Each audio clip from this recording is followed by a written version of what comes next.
Hamas chief Haniyeh has been killed, and this confirmation has come in from Hamas group itself. Ismail Haniyeh and one of his bodyguards were killed in Iran at his home in Tehran.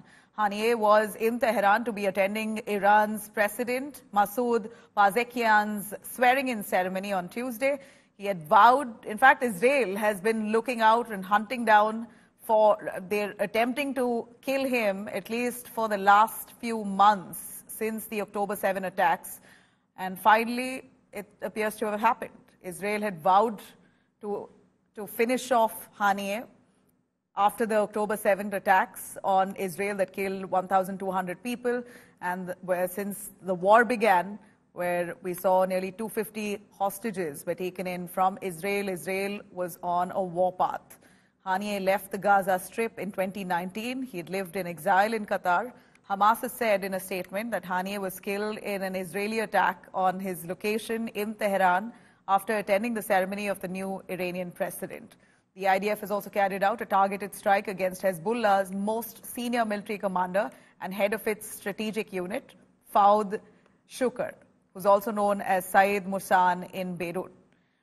Fouad, who served as the right-hand man to Hezbollah's Secretary General and was his advisor for wartime operations, we believe he's also been pinned down.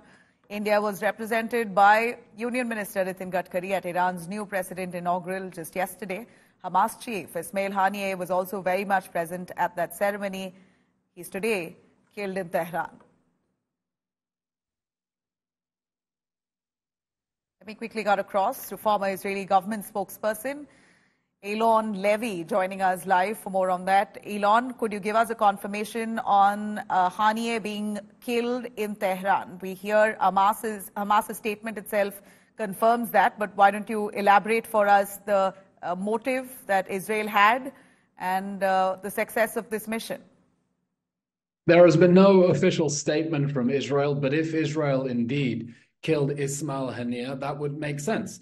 Ismail Haniyeh was one of the world's most dangerous terrorists.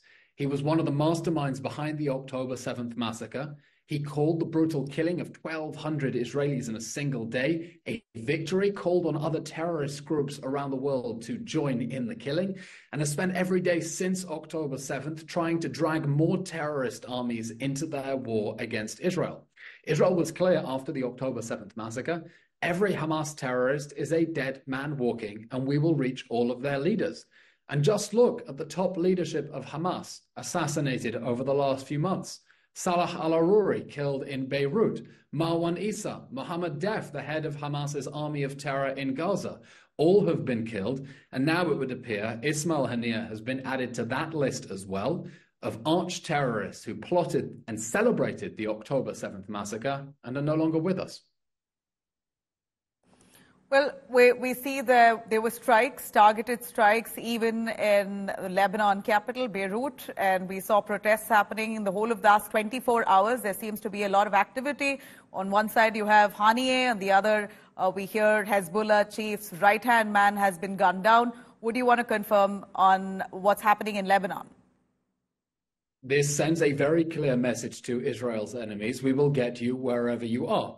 Israel performed that airstrike in Beirut after the killing of 12 children playing soccer by Hezbollah, because this war is not a war between Israel and a Palestinian terrorist group in Gaza. Since October 7th, Israel has been under attack by the Iranian regime and its proxy armies on 7 fronts. Hamas in Gaza, terrorists in the West Bank, Hezbollah in Lebanon joined the war on October 8th. It's fired 6,500 rockets at Israel. The Houthi pirates in Yemen have been sending rockets at Israel. Iranian-backed groups in Syria, in Iraq, and just a few months ago, Iran launched 350 ballistic missiles, cruise missiles, and suicide drones at Israel in a single night. This isn't a war between Israel and a small Palestinian terror group. It is a war in which Iran has sent its other terrorist armies to try to murder as many Israelis as possible. And Israel is sending a clear message here that their leaders are not safe. And anyone who kills Israeli citizens, we will come after them and we will get them. Right. Well, we're looking at unprecedented strikes on Gaza since October 7th. It hasn't yet stopped. Has there been any resolve on the part of Israel at this point to slow it down, or will this continue? When will this stop? Israel has been clear there will be no permanent end to the fighting that leaves Hamas in power or the hostages in Gaza, because that would mean that there will be a next time, and it will be worse if Hamas is left to fight another day. Since October 7th, Hamas has been saying it wants to do October 7th again and again until it kills everyone in Israel and destroys our country. Now, what Israel does want is a deal to get the hostages out. There are 125 hostages still trapped in the Hamas terror dungeons.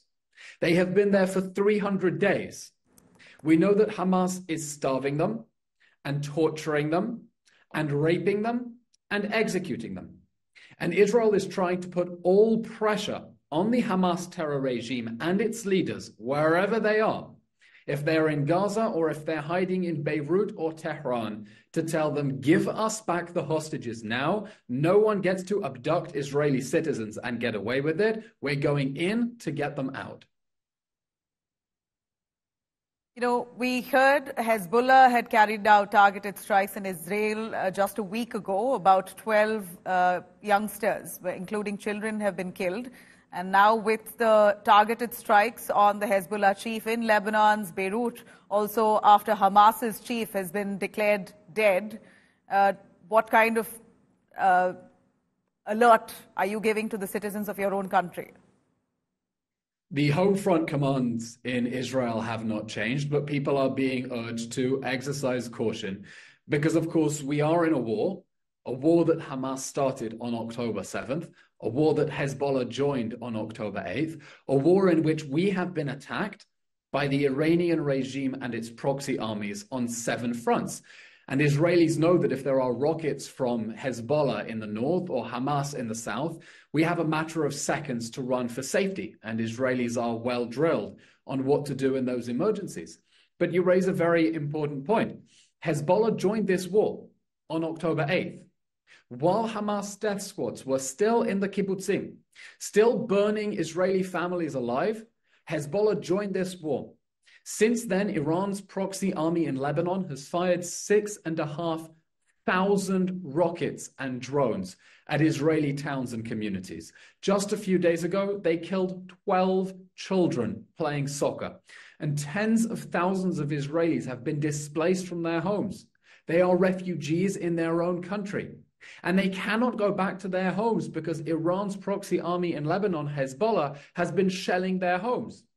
And so Israel has spent months warning Hezbollah, back off, or we will have to push you away, because we need to get our people safely back to their homes. And with the killing of Fuad Shukr in Beirut yesterday and the reported targeted killing of Ismail Haniyeh in Tehran, Israel is sending a message to the arch-terrorists behind the October 7th massacre, waging Iran's 7-front war against Israel, that nowhere will be safe for you. And you should stop attacking Israel citizens and surrender. Right. Eylon Levy, thank you very much. Appreciate your time for joining us on that. Well, we know Hamas's chief has been confirmed dead. Hamas itself has issued a statement grieving the death of their chief. It now appears for Israel administration to declare it. We're awaiting that.